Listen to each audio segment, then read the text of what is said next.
Halo teman-teman semua, gue baru nyampe rumah teman SMA gue namanya Klausen. Ayo kita gedor pintunya. Ketok bun, ketok bun. Halo, sepeda. Assalamualaikum. Halo. Bapak Klausen Sindu Winata, buka pintunya please.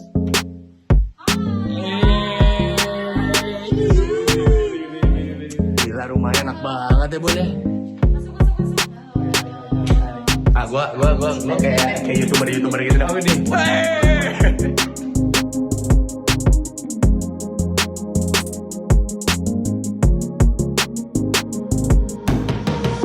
Nih sekarang gue lagi di rumahnya Klausen Sindu Winata. Ini temen gue SMA, di SMA 8 dulu. Ya, dan beliau dari SMA sudah terlihat sekali track recordnya dalam kepemimpinan organisasi karena beliau adalah ketua pensi pada saat itu tahun 2004. Ya, gala ya. 2004, tahun 2004. Dan beliau sukses banget karena pada saat itu kita buat di anak SMA bisa buat pensi di JCC Jakarta. Nah, beliaulah pemimpinnya. Sekarang gue bangga banget nih kenal sama seorang Klausen Sindu Winata. Kenapa? Beliau sekarang di dunia transportasi online dan beliau membuat itu semua makin bagus dan makin baik. Kita mau lihat mental apa yang dimiliki oleh seorang Klausen dan apa yang kiat-kiat apa, trik-trik apa, habit-habit apa yang dilakukan sama Klausen bisa mencapai kesuksesan dia saat ini. Kita kenalan dulu dong. Halo Mas Klausen. Gak lah, santai aja. Gimana? Jadi, bro? Ceritanya gimana? Lu mengawali dari dulu yang depannya U, ya, yang belakangnya R, tengah-tengahnya B, ya kan? Nggak tahu kan teman-teman itu semua. Nah, ini beliau awal-awal merintis tuh dari sana. Iya, dia drivernya juga sih. Iya. Wah, apa ya? Gimana? Kalau kita ngomongin mental, gua rasa ada gue mesti track back sedikit lah ya. Iya, Kalau dari itu yang gua history-nya butuh. sih, kalau dari history-nya mungkin yang bisa bentuk gua kayak sekarang gitu lah ibaratnya, which is yang masih belum apa-apa juga sih sebenarnya. Itu ada tiga orang lah. Iya. Nomor satu bapak gue, nomor dua adalah mungkin bini gue, dan yang ketiga adalah karena gue di transportasi online, jadi di sini gue langsung bilang aja bahwa driver itulah yang jadi guru-guru gue juga. Oke. Right. Jadi kalau kita pecah salah satu nih, cuman singkat-singkat aja dok ya, kira-kira kalau dari bokap gue, yang pasti dia adalah seorang pekerja lah, seorang karyawan gitu kan, karyawan swasta. Cuman yang gue lihat dia udah 40 tahunan kerja nggak pernah pindah kantor nih, dedikasinya kayak orang gila gitu kan. Nggak pernah pindah kantor, 40 tahun dia merintis banget dari yang benar-benar dari kepala teknisi nih, dari kepala teknisi di satu perusahaan swasta yang bergerak di bidang otomotif, sampai akhirnya dia di puncak pemimpinan tertinggi lah, jadi CEO-nya. Right? Wow. Jadi lu kebayang lah dari yang megang bengkel bisa sampai masuk manajemen dan bisa jadi Sampai seorang CEO gitu kan. Nah dari situ juga nggak mungkin, gue pasti bohong banget kalau nggak ada yang bisa gue pelajarin kan. Betul. Dari bokap gue. Dedikasinya, perjuangannya. Persisten. Bener. Dan yang pasti ya dari bengkel bisa belajar manajemen juga kan, dia berarti belajarnya juga di dalam kantor itu, right? Dia juga pasti punya mentor, dan yang gue lihat ya dialah mentor pertama gue lah dari lahir sampai sekarang gitu kan.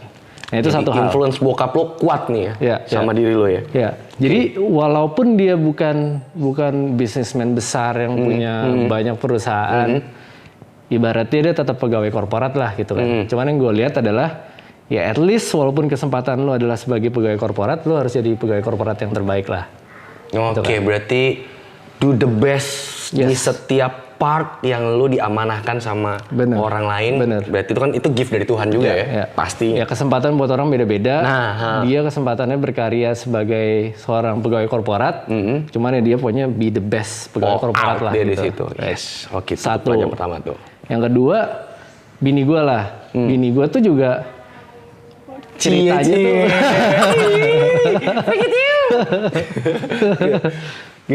Bini gue tuh juga ceritanya juga mungkin mirip gitu kayak bokap gue. Dia juga seorang pegawai korporat, cuman she's the best gitu di salah satu one of the best di bidangnya dia. Oh, iya. Itu bukan karena istri lu doang kan? Bukan. Jadi bukan. Cuman ya mudah-mudahan nanti gue dapet sesuatu lah dari istri gue. Nah, iya jadi gue lihat dia juga merintis, right? Dia udah 9 tahun di sebuah company lah, bergerak di bidang IT. Dia juga merintis dari yang ibaratnya boleh dibilang ngurusin administrasi gitu kan. Dari yang awalnya ngurusin administrasi sampai akhirnya masuk ke core bisnisnya. Pegang account-account yang bisa dibanggakan lah gitu kan. Dan akhirnya dia sukses di sana. Dan yang gue lihat sekarang ini bokap gue udah meninggal dan sekarang ini gue ya ibaratnya gue tinggal sama istri gue. Gue udah menikah dari tahun 2014 yaitu 6 tahun.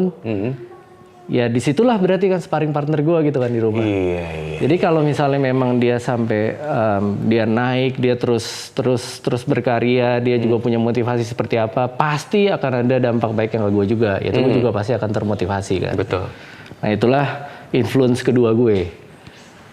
Influence ketiga gue adalah gue kerja di bidang transportasi online yang tadi gue bilang adalah driver ojol. Yes. Kalau lo tahu driver ojol itu oke, boro-boro ya bro. Maksudnya kalau kayak kita masih bisa mikir long term. Kita pengen punya goal 1 tahun ke depan. Kita pengen, gue nggak tahu lah. Kita pengen punya beli mobil. Kita pengen beli rumah. Kita pengen invest di ruko. Men, mereka kagak bisa sama sekali. Mereka mikir itu cuman hari ke hari bro. Buat nyambung hidup per hari. Bener. Hari ini gue bisa bawa makanan pulang atau enggak. Iya. Gitu kan. Hari ini anak gue bisa beliin susu nggak nih buat atau mungkin oke lah kalau misalnya lu nggak cuma buat 1 hari tapi minggu depan gue bisa beliin susu nggak buat anak balita gue gitu kan misalnya. Iya. Right. Nah jadi hidup mereka itu tough banget. Tapi usahanya mereka itu bahkan bisa lebih gila dibandingin kita yang udah lebih punya modal lebih banyak, kita yang lebih privilege lah gitu, yang lebih punya pernah kuliah. Bener, yang kita lebih punya resources banyak. Cuma mental kita tuh dibandingin mereka kagak ada apa-apanya bro. Iya. Mental kita kagak ada apa-apanya. Jadi menurut gue driver ojol ini adalah salah satu guru yang terbaik juga. Dan gue sebagai yang kerja di bidang transportasi online.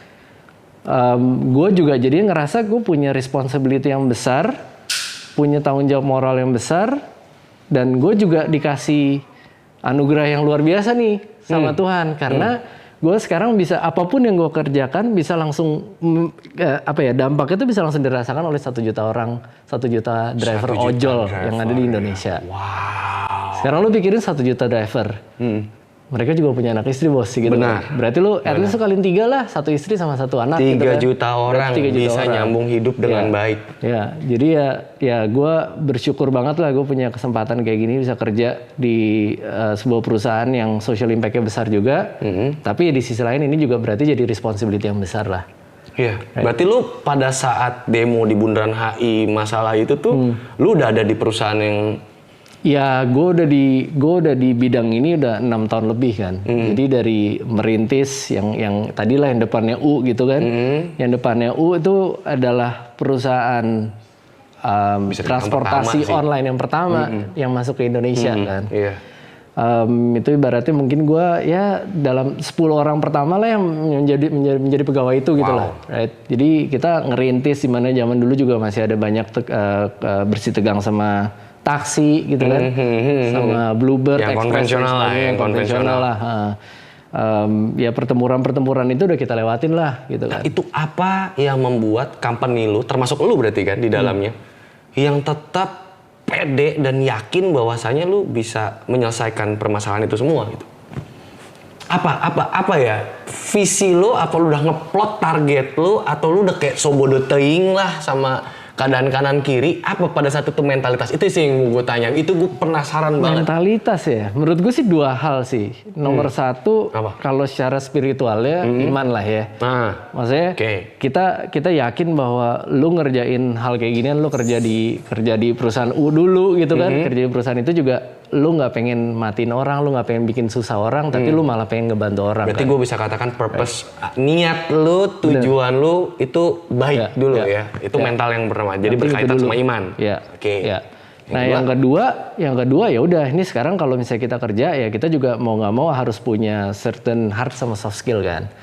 Lu punya benar-benar skill yang kayak ya yang lu tau lah dari startup yang dibutuhin apa sih, analytical skill, problem solving skills kayak gitu kan. Cuman ya itu bisa diasah along the way. Cuman lu harus tahu bahwa di sini itu at least di bidang gue itu lu kerja itu banyak banget yang dampaknya itu akan langsung dirasakan instantly oleh banyak orang, right? Jadi kalau misalnya hati lu, your heart is not in the right place, lu bisa bikin mati banyak orang lah ibaratnya kayak gitu. Ini keren. Right? Berarti benar kata buku-buku bahwasanya 95% kita sukses ditentukan oleh impian dan sikap. Dan 5% adalah teknis. Bukannya Clausen tidak mempelajari, dia bahkan benar-benar ngulik gimana caranya technical ini akan bagus. Tapi yang sekali lagi tadi Clausen balik lagi ya teman-teman semuanya ya ke purpose-nya, ketujuannya dia untuk dia mau membesarkan Indonesia sehingga orang-orang middle and low dia bisa menyambung hidup dengan baik. Tadi 3 juta orang kalau kita hitung-hitung. Karena sebuah perubahan kecil bisa berdampak sangat luar biasa. Bapak Clausen Sindowinata, beri plus yang meriah. Oh, ini lagi PSBB. Oke, Sen. Sekarang lo bekerja di perusahaannya inilah ya. Yang sedang lagi jadi menteri ya, Pak, ya. Mas Menteri. Mas Menteri ya. Dan lu sekarang di sana udah berapa tahun, Sen? 2018 berarti 2 tahun lah. Oke. Jalan 3. Dan yang mau gue tanya nih sama lu, Sen. Lu kan sekarang, kita seumuran nih, kita sama-sama tahun 87. Lu 87 nih? 87, berarti 23 ya? Oh iya, 23 tahun. Iya. Ya. Sekarang tuh tahun berapa sih? Oke. Nah, habit apa nih, San? Karena kan ini ada teman-teman yang berlatar belakang pebisnis, ada yang berlatar belakang bekerja di swasta maupun negeri. Untuk mencapai posisi elu, pasti ada improvement every day, benar gak sih? Lu pasti dituntut sesuatu, dan yang mau gue tanya nih, apa yang membuat lu terus bergerak untuk lebih baik setiap hari? Oke, well disclaimer dulu, ya maksudnya gue di posisi sekarang, walaupun gue mungkin ya udah lumayan experience di bidang ini, cuman gue masih nothing lah, right? Ya gue masih selalu merasa nothing, teman-teman. Masih berarti jutaan. mau belajar, masih terus mau belajar. Masih jutaan hal lah yang harus dipelajarin, right? Dan nomor satu, kalau kita ngomongin sebagai pekerja lah ya, seperti gue gitu kan sebagai karyawan, yang paling pertama yang gue lihat adalah di mana tempat gue berada nih sekarang, yaitu kantor apa, itu akan ngebantu lu banget untuk ngebentuk lu di masa yang akan datang. Jadi semua learning situ. Tuh dipikirin juga ya. Yeah. Okay. Jadi ibaratnya lu atlet nih gitu kan. Lu selalu harus setiap hari harus latihan gitu kan. Yang lu pedulin tuh apa sih sebagai atlet? Nomor 1 adalah lapangannya. Nomor 2 adalah coachnya kan pasti kan. Sama aja kayak kalau misalnya gue aplikasikan diri gue, lapangan gue tuh adalah kantor gue sekarang nih. Lapangan gue bagus atau enggak, lapangan gue rumputnya kayak gimana, rata atau enggak, itu juga pasti akan menentukan gue, skill gue lah gitu. Kalau misalnya main baseball kan, lu juga main baseball ya.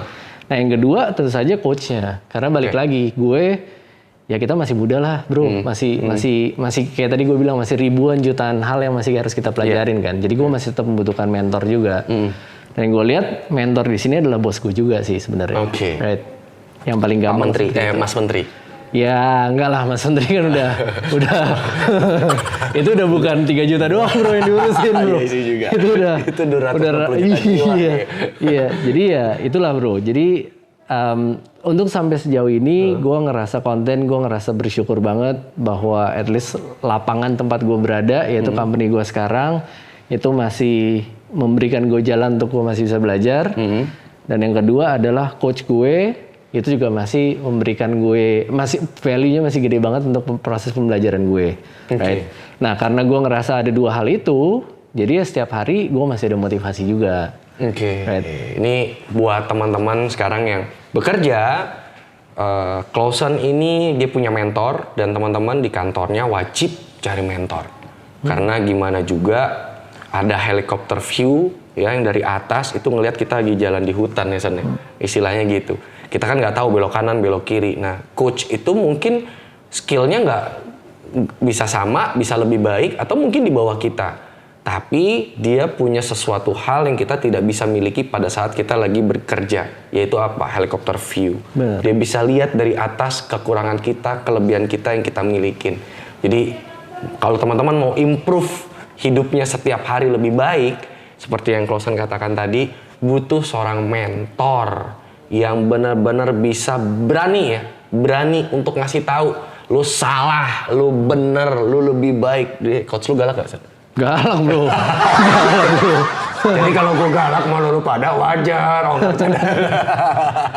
Oh sama ada satu hal lagi sih menurut gue menarik kan. Lu udah dapet ilmu dari coach lu juga, kan lu nggak mungkin dong lu balikin ilmu itu ke coach lu kan. Kalau lu mau ibaratnya balas budi kan nggak kayak gitu caranya kan.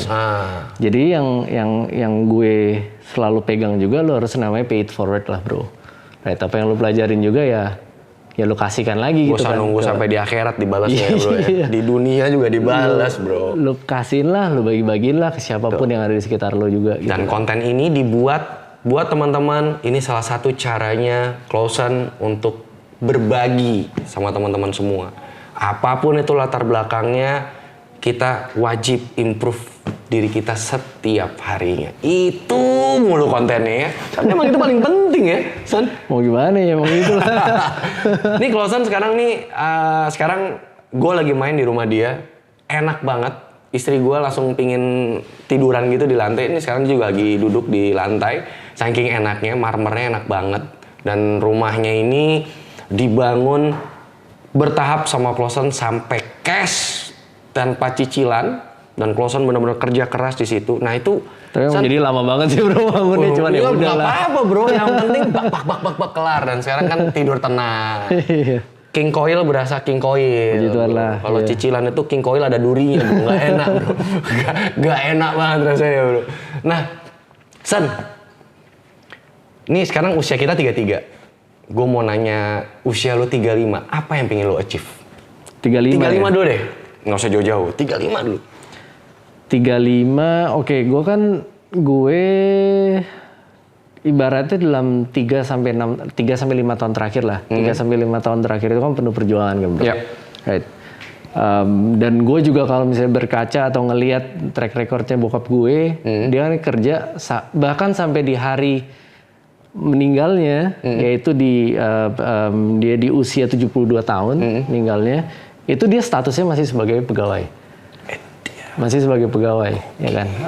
Semangatnya sih, udah gue di sepanjang hidup gue nggak pernah ngeliat ada sosok orang yang sesemangat dia lah dalam kerjaannya. Nah, cuman ada hal menarik juga yang gue pelajarin, yaitu gue juga kalau bisa jangan sampai harus bekerja sampai sesuai itu, right? Iya. Jadi eventually gue juga baik dari bokap lo. Iya. Jadi pelajarannya yang baik-baiknya semua gue serap, cuman gue juga pengen lah kalau bisa. Ya mungkin bisa pensiun dini juga. Gue pengen nikmatin hidup lagi sama bini. Maksudnya nikmatin hari tua gue dengan bini gue tuh udah kayak jalan-jalan, mungkin ntar ngeliatin cucu lah dan sebagainya. Jadi ya sekarang goal short term gue di umur 35 ya gue harus mulai melakukan sesuatu di luar sebagai pegawai korporat yang nantinya akan bisa jadi legacy buat istri dan anak-anak gue lah. Gitu aja. Bentuknya apaan jangan ditanya dulu, gue masih ngeraba-raba. Cuman ya goal lah. Goal lo 35 ini lo harus memulai lagi out of comfort zone ya jadinya nih ya, melawan zona nyaman walaupun udah ahli nih di dunia ini nih, sudah berpengalaman walaupun katanya tadi masih banyak sejuta materi yang belum beliau pahami, tapi beliau tetap mau out of comfort zone dan sehingga waktu yang dikasih sama Tuhan lebih efektif dan efisien lagi. Ya. Ini materi IG sudah masuk ke semuanya ya, ke Clausen ya. Saya kan sering buat video sosmed dan materi-materi yang saya kasih ini udah ada nih, paket komplit nih, Mas Clausen nih. Mas Clausen, Clausen. San, buat teman-teman nih, Kan ada yang ya sekarang nih Gen Z nih lagi mulai bekerja nih. Kita kan Gen X atau kita sebut dengan kita millennials atau early millennials lah. Nah, apa pesan-pesan lu buat adik-adik kita nih yang usianya 20-an yang mulai merintis? Apa pesan-pesan lu untuk mereka? Susah buat mulai merintis ya. Mungkin sih zaman dulu pada saat kita di usia remaja gitu kan, mungkin 15-an sampai ke usia 20-an. Teknologi juga berkembangnya juga bukan nggak kayak sekarang gitu kan, kita usia 30. Berarti ibaratnya buat teman-teman semua yang sekarang masih usia belasan, dia udah diberkahi dengan banyak sekali teknologi tempat dia bisa belajar, nimba ilmu dan sebagainya. Yang nomor satu ya dipergunakan aja dulu gitu kan. Apa yang ada gitu, semua segala perkembangan itu dipergunakan, di utilize banget, bila perlu lu peres banget gitu kan, lu keluarin ilmunya. Sehingga pada saat nanti udah masuk ke usia produktif kerja gitu kan, di 20-an dan sampai seterusnya, ya di situ udah tinggal diaplikasikan aja menurut gua. Diaplikasi. Nah, kita pada saat itu juga kita mau nimba ilmu juga lumayan relatif lebih susah dibandingkan sekarang lah ya. Benar. Nah, sekarang kita udah dikasih berkat seperti itu, ya udah dipergunakan aja dulu. Itu menurut gua sih nomor satu. Jadi maksimalin yang ada dulu aja. Bener.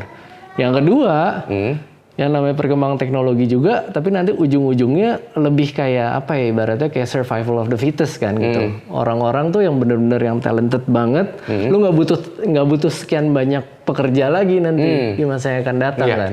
Betul. Berarti ujung-ujungnya kompetisi itu akan lebih gila lagi. Lebih berat nih adik-adik kita nih, lebih berat lagi nih udah ya. lebih sinting lagi gitu kan. Jadi jangan sibuk main game online ya. Ya game boleh lah bro, gue juga suka main game sih. Tapi kan jangan seharian Pak. Kadang-kadang kan 10 jam mainnya Pak.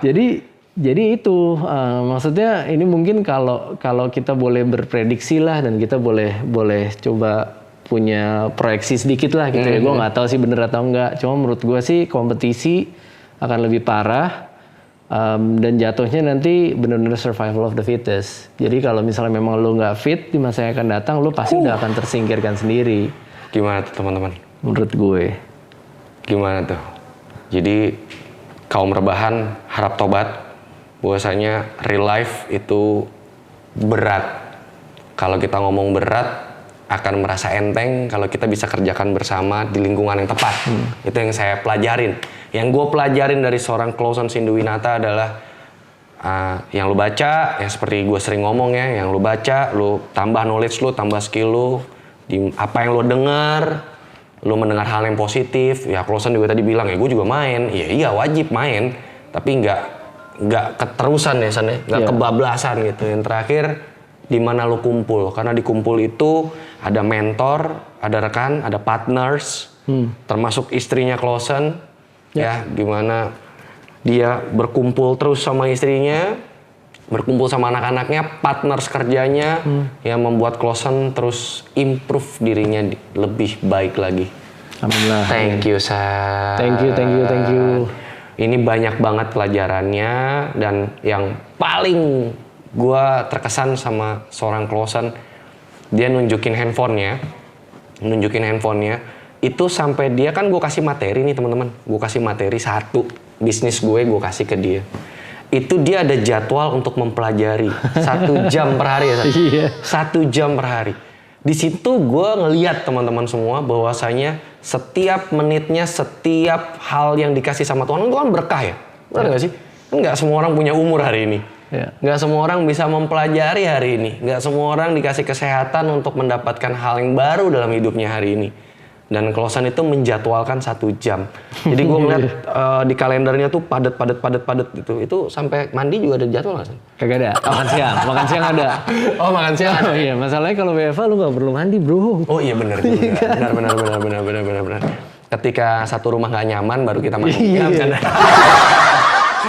Thank you San, gue udah boleh berkunjung ke rumah lo, gue bertamu, gue merepotkan lo, tapi gue yakin apa yang lo sampaikan hari ini akan bermanfaat untuk orang banyak. Begitu juga niat lo di kantor lo, di perusahaan lo niatnya adalah membantu orang banyak. Insya Allah video di sosial media ini yang kita akan sebarkan bisa bermanfaat juga buat generasi Gen Z kita dan Gen X di generasi kita. Amin. Sukses Mudah-mudahan. buat lo juga, San. Thanks bro.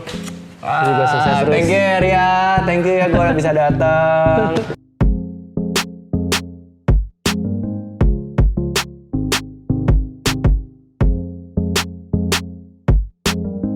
Oke, Son, thank you banget sharing hari ini. Thank you Ria. Dan gue pamit dulu ya sekarang ya. Nanti ntar gue mampir ya. Ayo dong. Bawa barang-barang pun. Ayo pulang. Dia nggak mau pulang. Dia nggak mau pulang ya tuh. Nggak mau pulang.